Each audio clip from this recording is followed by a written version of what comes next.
how many upkeeps is too many upkeeps? 3? 4? Well, with Obeka Splitter of Seconds, we're going to find that out. She's one of the newest Grixis commanders from Outlaws of Thunder Junction. You see, when she deals combat damage to a player, you get that many additional upkeeps. So if you deal 5 damage, you get 5 upkeeps. Now it has to be combat damage, so unfortunately you can't make her into a pinger.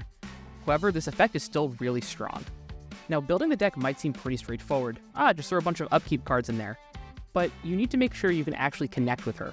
While Menace is great, we need other ways of doing that.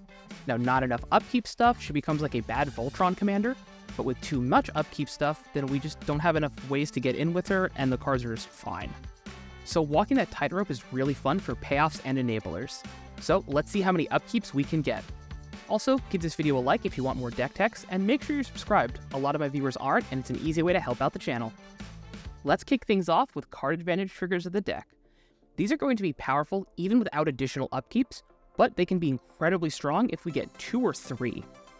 However, there's also a lot of risk with these cards, because oftentimes we're losing life to get cards. I'm talking about cards like Dark Confidant, Stormfist Crusader, and Phyrexian Arena. These cards can drain our life pretty quickly, which is why I added Twilight Prophet to help counteract that life loss and to drain opponents instead. Now, drawing isn't the only form of card advantage we get from additional upkeeps. Scrying is just as important, so we can avoid land pockets and taking too much damage from our painful draw effects. Cards like Thassa, God of the Sea, and Nethereyes Puzzle Ward give us Scry at our upkeep. Now, Unshakable Tail has Surveil and Investigate. We also have Laughing Jasper Flint to steal cards from our opponents. I think the best card draw engine, though, is Struggle for Project Purity. With this enchantment, we can easily draw 9 or 12 cards each turn. Of course, we're giving our opponents cards too, but we should be able to keep up if we have enough cards in our hand. Now let's talk about one of the most balanced mechanics in recent times, the initiative.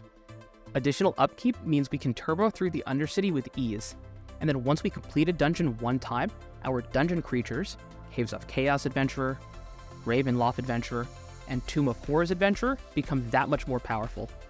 And with Loot Dispute out, we can get a 5/5 dragon whenever we complete a dungeon. Now the rest of the cards I wasn't quite sure where to put. We have Suspend Enablers with Joyer of the Gitu and the 10th Doctor, which are similar to Ramp if we can get additional upkeeps.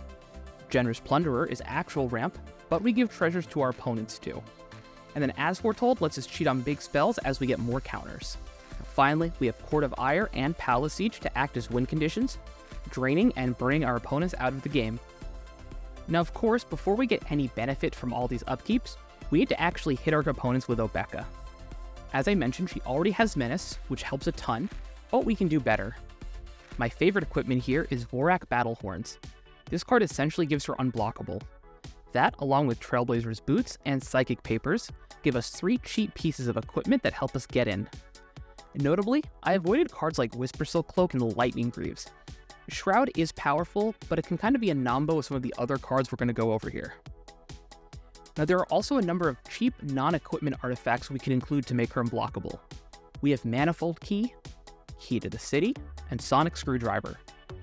The most expensive card mana-wise is Sonic Screwdriver, but it doubles as a mana rock, so it felt like a no-brainer here. Now next up are the unblockable enchantments. All of these are 2 mana or less, and are here because they're great budget options to let our commander get in. Aqueous Form lets us scry when we attack.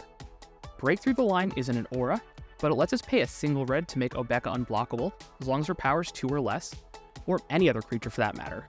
And then Security Bypass has Obeka connive when we deal combat damage. The biggest issue with this is if she gets more than 2 power, certain cards, like Break Through the Line, can become dead. However, I still think it's worth it to have some dead cards sometimes for the upside of more upkeeps. Finally, we have the utility lands. In total, there are 4 that let us get in with Obeka: Access Tunnel, Escape Tunnel, Rogue's Passage, and the Black Gate. Not much to say here aside from providing a repeatable way to make our commander unblockable, and they tap for mana.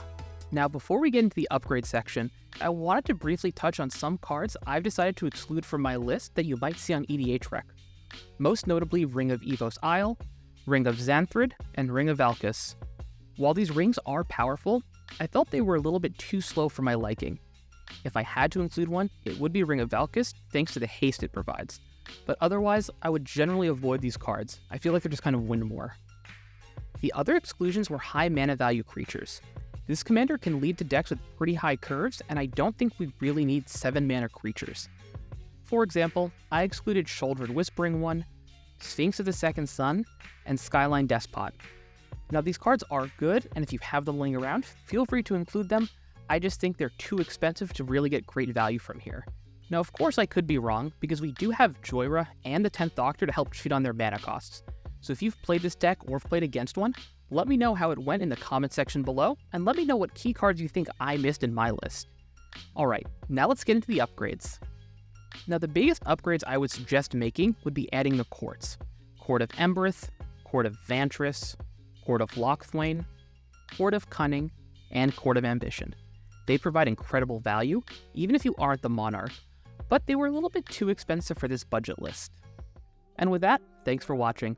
Make sure to check out some of my other videos shown on screen here, and consider to sign up to be a channel member. You can do this for as low as $1.99 a month, and it really helps out the channel. Okay everyone, let me know in the comments what deck you want to see next, and I'll see you next time.